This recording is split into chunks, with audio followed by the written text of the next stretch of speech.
و به برنامه ما خوش آمدید. اخبار روزی سه‌شنبه 9 август را از استودیوی رادیو آزادی از پراگ من شهلوی گلخوجه تقدیم میکنم. امروز در برنامه آبشوی پیریخا و تامین اهالی با آب آشامیدنی تاجیکستان را به طور جدی نگران کرده است، ولی کارشناسان به مسائل دیگر نیز اشاره میکنند. ما صدها سد بسازیم، شبکه‌های آبیاری بسازیم، تصفیه‌خانه‌های فاضلاب بسازیم، ولی چون نیروی تخصصی نداریم که از اون بهره برداری بکنه، باز با مشکل مواجه خواهیم شد. اهل عالم حمله مرطلبانه به بیمارستان شهر کویته پاکستان را محکوم میکند. تروریستان بیمارستان، نظام عدلیه و مطبوعات ستون مهمترین دموکراسی را هدف قرار دادند. این حمله های وحشیانه و بی‌معنی تنها اراده عمومی ما را برای پیروزی بر تروریسم در جهان تقویت می‌دهد. مقامداران تاجیک میگویند 200 زن تاجیک با امر نزدیکانشان به سوریه و عراق رفته با سرنوشتی ناروشنی مواجه شدند. و اکنون تفسیر خبرها. امامعلی رحمان رئیس جمهوری تاجیکستان گفت آبشوی زیادی پیریخا میتواند سبب جنجال و مناقشه ها در آینده شود. او در یک نمایش بین‌المللی در دوشنبه اظهار داشت که در 10 سال اخیر 30% پیریخا در تاجیکستان آب شدند و فیچینکا بزرگترین پیریخ کشور هم عقب نشینی میکند. مساحت فیچینکا در این مدت 2 کیلومتر مکعب کم شده است. پرزیدنت تاجیکستان تاکید کرد که کمشوی پیریخا در تاجیکستان که 60% ذخیره‌های آب آسیای مرکزی را دارد میتواند سبب کم‌آبی و جنجال‌ها در منطقه و یک گوشه گرم و خشک سیاره شود. در ادامه برنامه به این موضوع که در نمایش بین‌المللی آب با اشتراک بیش از 500 نفر از 90 کشور جهان بررسی می شود برمیگردیم. در یک زدوخورد مسلحانه در مرز تاجیکستان با افغانستان یک قاچاقبر افغان کشته شده است. روز سه‌شنبه خدمات مطبوعاتی نیروهای مرزبانی تاجیکستان اطلاع داد که گروه قاچاقبران مواد مخدر شب 5 август هنگام عبور غیرقانونی مرز در منطقه مرزی 5 با سرحدبانان تاجیک وارد زدوخورد شدند. به گفته خدمات هنگام تفتیش جای حادثه مرزبانان جسد یک شهروند 22 ساله افغانستان با نام عبدالرحمن امانبای ساکن روستای قرلیق ولسوالی دشت ارچی ولایت قندوز را با 20 کیلو حشیش و 2 کیلو بنگدانه پیدا کردند. مرز تاجیکستان با افغانستان که حدود 1400 کیلومتر است، یکی از مسیرهای قاچاق افیون و هروئین و حشیش افغانی به بازارهای سیاه آسیای مرکزی و روسیه به شمار می رود. حالا برمیگردیم به همایش بین‌المللی آب در دوشنبه. ضمن این همایش تاکید شد که به اینابت گرفتن عنصر گندری در مدیریت ذخیره‌های آب و همکاری‌های فرامرزی در این بخش میتواند از عامل‌های کلیدی تامین صلح و ثبات باشد.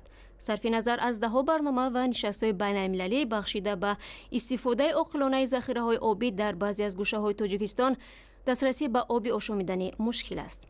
همکارم سروینازی روح‌الله در حوشه همایش این و دیگر مسائل مربوط به آب را به بحث کشیده است. امروز در کاخ سامان در شهر دوشنبه همایش بین‌المللی تامین دسترسی عموم به آب و بهداشت بررسی گردید که در همکاری با دپارتمنت سازمان ملل متحد برگزار شد. در این همایش زیاده از 500 نفر مهمانان از 90 کشور دنیا و 47 تشکیلات‌های بین‌المللی و منطقه با مانند سازمان همکاری‌های شانگهای، اتحادیه دولت‌های مستقل، سازمان همکاری‌های اقتصادی و بانک جهانی و صلیب سرخ شرکت داشتند. از جمله در این همایش گفته شد که حالا در تاجیکستان نزدیک 30% پیریخ‌ها نابود شدند که این وابسته به تغییریابی اقلیم بوده است. همچنین مشکل دسترسی به آب از سوی ساکنان هم گفته شد و تحلیلگران هم گفتند که این یکی از مشکلی اساسی بوده و هنوز مبلغ گذاری در این سمت کافی نیست.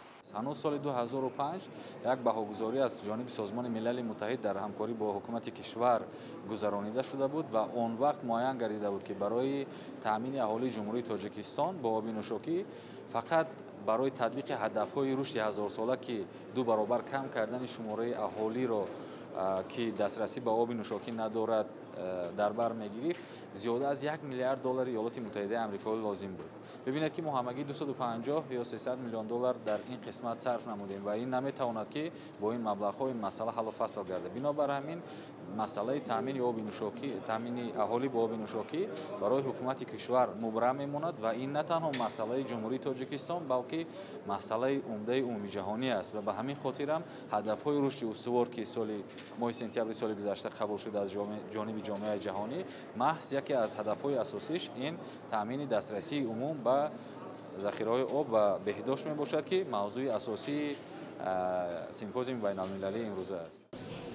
مقامات تاجیکستان باور دارند که چنین همایش‌ها و در میان گذاشتن مشکل دسترسی به آب میتواند در جلب سرمایه و بهتر کردن وضع در تاجیکستان و منطقه کمک کند. اما تحلیلگران بین‌المللی میگویند با آنکه میلیاردها دلار برای حل مشکلات دسترسی به آب لازم است، ولی مهمتر از همه نیاز به متخصصان حرفه‌ای ساحه آب وجود دارد تا بتوانند هم ذخیره‌های آبی و هم این سرمایه را درست و مؤثر مصرف کنند. اگر ما روی نیروی انسانی سرمایه گذاری نکنیم، تمام بانک های دنیا هم جمع بشن، بانک جهانی و بقیه مؤسسات و پول زیادی بیارن، ما صد بسازیم، شبکه های آبیاری بسازیم، تصفیه خانه های فاضلاب بسازیم، ولی چون نیروی تخصصی نداریم که از اون بهره برداری بکنه، باز با مشکل مواجه خواهیم شد. این گفتگوزارها در حالی است که همگی 57% اهالی تاجیکستان با آب تازه آشامیدنی دسترسی دارند و پرزیدنت امامعلی رحمان پیشنهاد دارد که باز یک 10 ساله بین‌المللی آب اعلان شود. سازمان ملل متحد با لحن شدید حمله مرگطلبانه بالای بیمارستان کویته پاکستان را محکوم کرد. این سازمان میگوید حمله به شخصانی که متهم داشتند از بیرحمی زیادی حملگران شهادت میدهد. در نتیجه حمله به ازدحام مردم اساساً حقوقشناسان و ژورنالیستان روز 8 آگوست 70 نفر کشته و بیش از 100 نفر مجروح شدند. همکارم خیرامان بقازاده در این باره تفصیلات بیشتر دارد. ایالات متحده آمریکا ترکیش مرگطلبانه را در یک بیمارستان کویته پاکستان روز 8 آگوست که جان دست کم 70 نفر را گرفت محکوم کرد. ترکیش در لحظه های رخ داد که همکسبان و نزدیکان با سبب کشتار یک حقوقشناس معروف محلی گردی هم آمده بودند. تروریستان بیمارستان، نظام عدلیه و مطبوعات ستون مهمترین دموکراسی را هدف قرار دادند. این حمله های وحشیانه و بی‌معنی تنها اراده عمومی ما را برای پیروزی بر تروریسم در جهان تقویت می‌دهد. ما به خاطر مقابله با این تهدیدها با همکارانم در پاکستان و دیگر نقاط جهان همکاری را ادامه می‌دهیم. عمل تروریستی روز دوشنبه را در یک برقیه به نام سروزیر پاکستان نواز شریف پرزیدنت تاجیکستان امامعلی رحمان هم محکوم کرد. پرزیدنت در این پیام تسلیتش از کشتار نفران زیاد گفته است عمل مرگطلبانه تروریستان را قطعاً محکوم نموده ضرورت بی تأخیر تقویت مبارزه قاطعانه را با همه گونه ظهورات تروریسم و افراطگرایی در سطح‌های مختلف مجدداً تأکید می‌نماید. بخشی پاکستانی رادیوی آزادی میگوید که سبب کشتار حقوقشناس بلال انور کسی هنوز معلوم نیست، چون به حیث رهبر انجمن حقوقشناسان تنها کارهای کسبی خود را انجام میداد. یکی از حقوقشناسان زخمی گفت حادثه کشتار پرزیدنت انجمن و هم کشتار نفران زیاد پیشی راهی کاری کسبی آنها را نمیگیرد و حقوقشناسان از گذشته بیشتر متحد خواهند شد. ترکیش در لحظه رخ داد که ازدحام حقوقشناسان و ژورنالیستان به بخش اضطراری بیمارستان محلی کویته بعد شنیدن خبر قتل پرزیدنت انجمن حقوقشناسان بلوچستان بلال انور کسی شتافتند. تا حال 2 تشکل تروریستی، یک گروه وابسته به طالبان جماعت الاحرار و گروه دولت اسلامی ادعا کردند که این حمله کاری دستی آنهاست. فعلا تصدیق درستی این ادعا امکان ندارد. کمیته کار با زنان و اولیای توجیکستان میگوید زنهای توجیک اکثرا برخلاف خواهش خود به عراق و سوریه میروند. مسئولین این نهاد گفتند حالا حدوداً 200 زن توجیک با امر شوهران و برادرانشان در سوریه و عراق قرار دارند.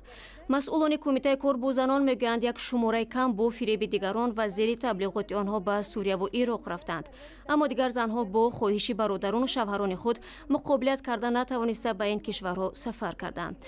بیش از 1000 شهروند توجیکستان به منطقه‌های تحت نظارت گروهی خودخوانده دولت اسلامی رفتند و هر نفر پنجم آنها زنان میباشند. شدند. با گفته مقامداران توجیک شوهران اکثر آنها در جنگ‌ها هلاک شدند و آینده خود و کودکانشان ناروشن است.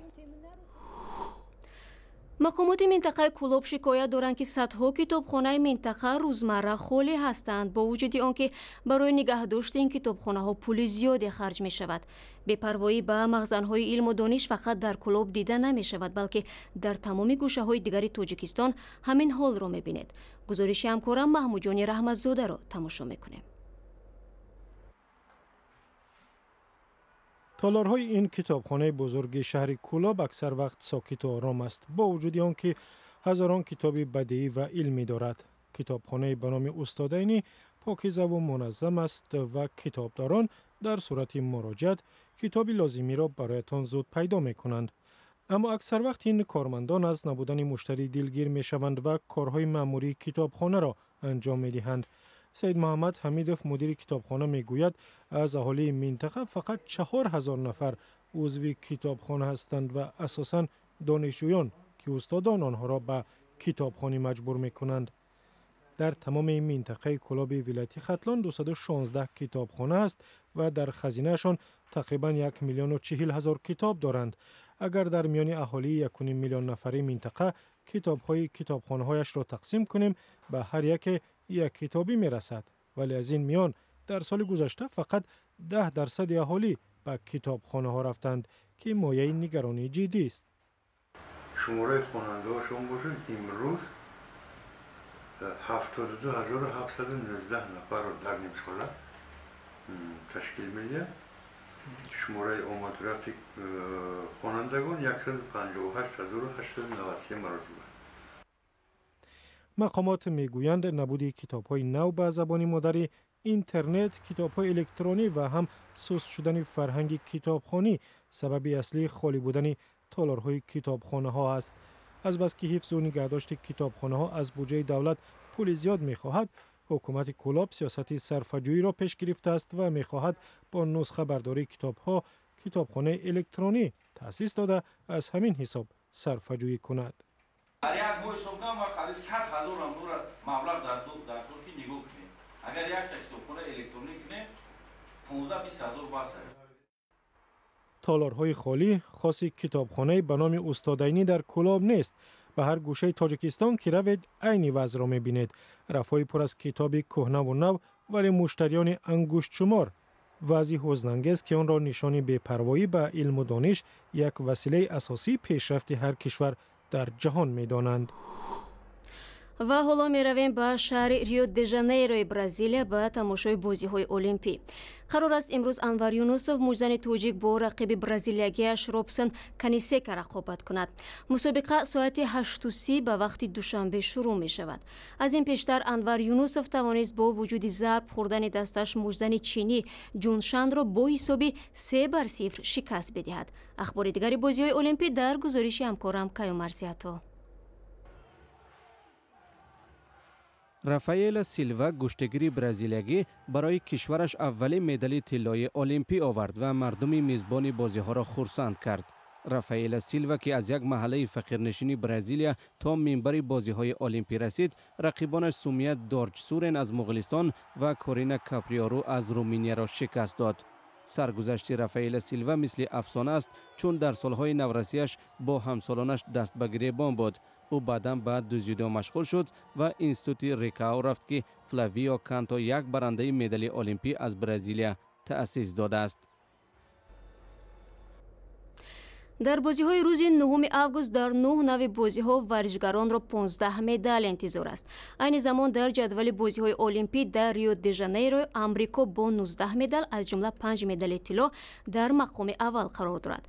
روز دوشنبه پلیس برزیل اعلام کرد که گروهی از فروشندگان بلیط‌های غیر شرعی بازی‌های المپی و یک مجزن منتخب المپی نامیبیا با اتهام کوشش تجاوز به ناموس را بازداشت کرده است. به قول پلیس کوین جیمز ملون رئیس یک شرکت فروشنده بلیت با هزارها بلیت غیرقانونی دستگیر شد.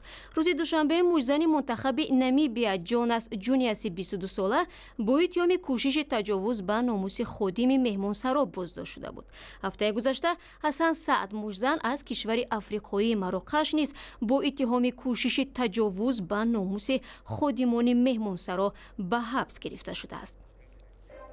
و اخبار بیشتر از این را در صفحه های آزادی در فیسبوک، توییتر و یوتیوب و هم زمینه رادیو آزادی در تلفن های همراه دنبال کنید.